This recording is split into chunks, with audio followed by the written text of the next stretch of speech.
Good morning. It's another beautiful day to be working on the railroad, and what we're going to be doing today is creating the foliage, shrubbery, bushes, dead trees, other winter foliage to put on the cliff face that we've built in the last couple of videos. We're going to be using products from Woodland Scenics primarily, as well as a few little sticks and odds and ends that I picked up in the yard. And to do this, we're going to also be using some glue products, some adhesive products, Scenic Glue, that I will show you as we go along. This is the product, Scenic Glue. I keep it upside down so that it's at the end of the bottle and comes out more easily. So we're going to be doing that. We're going to be putting those start to finish, the two end sides of the tunnel on the backdrop to the train layout, the Polar Express traditional low gauge layout. We're going to be putting the shrubbery, the trees, the bushes, all of that on the stone cliff faces to finally dress them up and finish them off. So stick with us. We'll go step by step and we'll get that done. And don't forget to click the subscribe button below to get notified of other videos. And please, I also would appreciate if you'd leave me comments, suggestions, ideas that you have, how-to tips that you've used in order to do the same thing that I'm going to be doing in the next few minutes on this video. To fill in some of the spots on the layout that are a little wider and require a little more depth, we'll be using Hobby Tack glue, and we'll be using two products from Woodland Scenics. The first product was the Briar Patch Dry Brown Foliage. This is models shrubbery and brushes and that sort of thing. The second product that we'll be using is Fine Leaf Foliage, and that's what I have in this pan here. The fine leaf foliage is already broken off of the stems and the branches that it came on.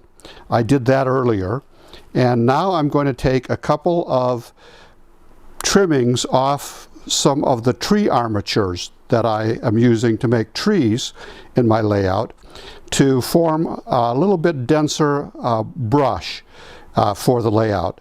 The first part of the process is to cover them quite thoroughly with Hobby Tack glue.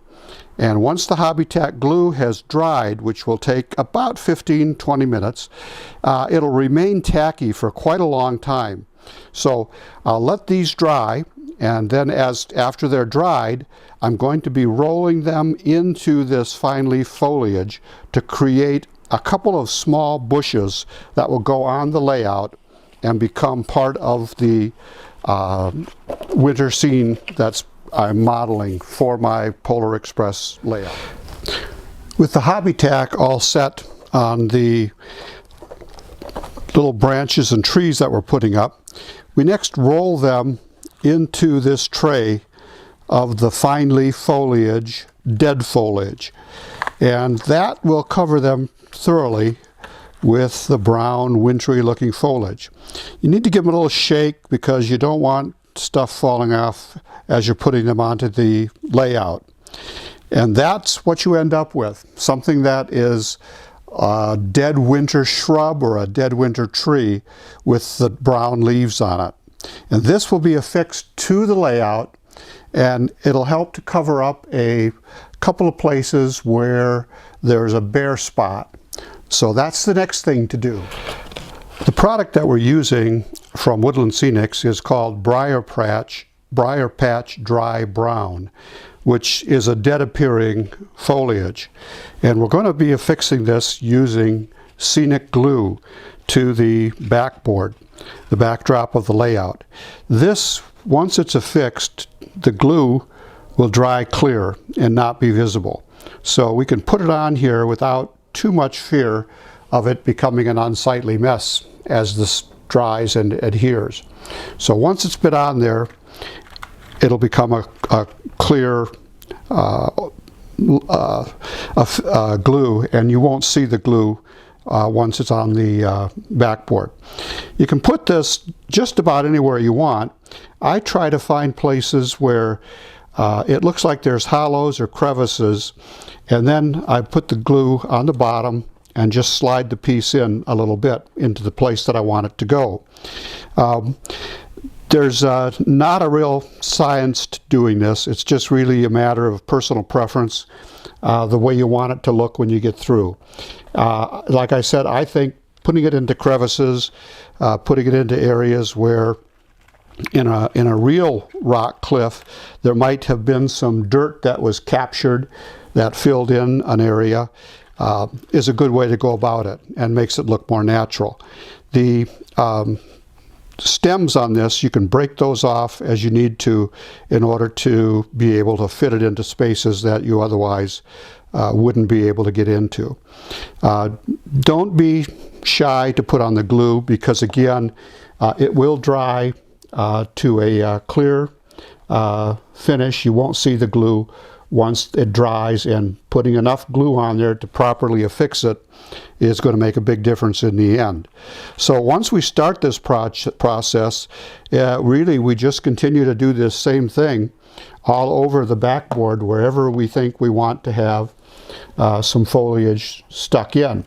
And again, on a rock wall that you're seeing, on a cliff face that you're seeing in a natural rock formation, you're going to see little patches of foliage coming out in lots of different places. So that's what we're going to do here. That's the way it goes, and we'll just continue with that now and finish up the layout on both sides. The last step in the process is to mist it thoroughly with Scenic Cement. The Scenic Cement will add to the adherence of the foliage that we've added to the cliff face. It'll keep it on the cliff face and keep everything together in one spot. And so that's the last step in the process. So there you have it. Scenic Cement, Scenic Glue, and winter foliage, plus these trees that I've added here, will add a great deal to the layout. It'll look great, and it'll be much more realistic. And here we have the finished product of the work that we did to add vegetation to the cliff face and to the cliff area. I've got this one quite well dressed with shrubbery, bushes, brush, dead foliage. I've also added a area with a number of trees in winter foliage, little bits of dead leaves clinging to them, as you would normally see in a tree in the winter. Zoom in a little bit, let you get a closer look at that. Those trees there, that will be perhaps a bit more brush and undergrowth added to that before I'm through with that, but that's something for a future project. So that's where we are with this side of the layout. I'm going to go over quickly to the other side of the layout and let you see what I did there. This side is going to become the North Pole area. That little white kind of triangle shaped area there will be covered with brick pavers, and that will be where Santa Claus and the elves and a few of the other figures are, and also a Christmas tree when I get to that part. I put far less brush and foliage on the cliff face here, and none along the base of the cliff. There's just a few little bits of scraps that have fallen down that need to be vacuumed up, and I'll get that done before I start to put the brick pavers down.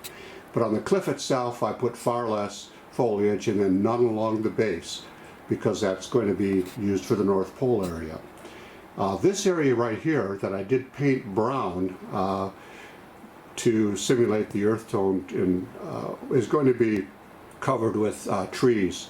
I'll add a little bit of a wooded area there, and then some brush and undergrowth beneath the trees once that gets done. But that's the cliff face. That's what it looks like with the foliage added to it, the brush added to the cliff face. I think it looks fairly natural. And back zooming across to the, panning across the tunnel to the other side, you can see the other side again, a lot more brush and foliage there, because that's not going to be occupied by anything else. So that's the start to finish, adding the foliage, brush, shrubbery to a cliff face. and onto the rocks. I hope you enjoyed this video. I invite you to please click the thumbs up below and like it. Share it with anyone you know who may be interested in modeling. And also subscribe if you haven't already and be notified of our future videos. Probably be starting that project to put the North Pole area there very soon. Thanks for watching.